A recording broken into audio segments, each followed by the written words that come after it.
আমরা বলবো আল্লাহ তুমি প্রশ্ন করার আগে তোমার একটা কথা বলি, আমারে কিছু জিজ্ঞেস করো না, আমি সব করেছি। এমন কোন পাপ নাই যে পাপ আমারে দিয়ে হয় নাই। আকাশের নিচে জমিনের উপরে আমার চেয়ে বড় পাপী কেউ নাই। একটা একটা করে আল্লাহ স্বীকার করি আমি পাপী, সব পাপের স্বীকৃতি দিলাম। পৃথিবী না জানুক আমি তো জানি, আমি কি পাপ করেছি হায়। আমার পাপের করলে বিচার, বাঁচার আমার নাই উপায়। দয়াময় তুমি মাফ করো আমায়, মাফ করো আমায়। আল্লাহ তাআলা যদি দয়া করে আমাদেরকে মাফ না করে, আমাদের বাঁচার কোনো উপায় নাই। আপনি কি ভেবেছেন আপনার নামাজ দিয়ে আপনি জান্নাতে যাবেন? আপনি তাহাজ্জুদ গুজার, সেজদা দিতে দিতে কপালে দাগ ফেলেছেন, এটা আপনারা জান্নাতে নেবে না। আপনি এলাকার সবচেয়ে বড় হাতেম তাই দানশীল, এই দানের ভরসায় বসে আছেন।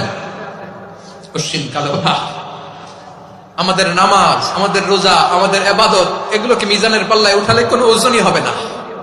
তবে আমাদের একটা কৌশল জানা আছে, আমরা আল্লাহর রহমতের ভিখারি। আমরা সেদিন আগেই গুনার স্বীকৃতি দিয়ে দেব।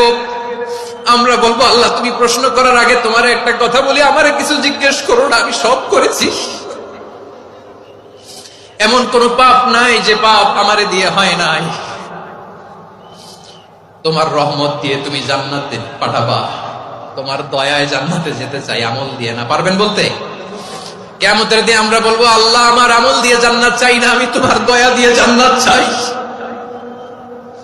তোমার দয়া ছাড়া আমার কোনো উপায় নাই। কারণ আল্লাহ যদি বিচার করে বাঁচার কারো উপায় নাই। আল্লাহ যদি বলে ফেলেন তুই এটা করলি কেন, ওখানে গেলি কেন, কোরআনে 1000 বার নিষেধ করলাম তারপরেও এই পাপে জড়ালি কেন, এরকম প্রশ্ন ছুড়ে দিলে আমার উত্তর আছে? বাঁচার কোনো উপায় আছে?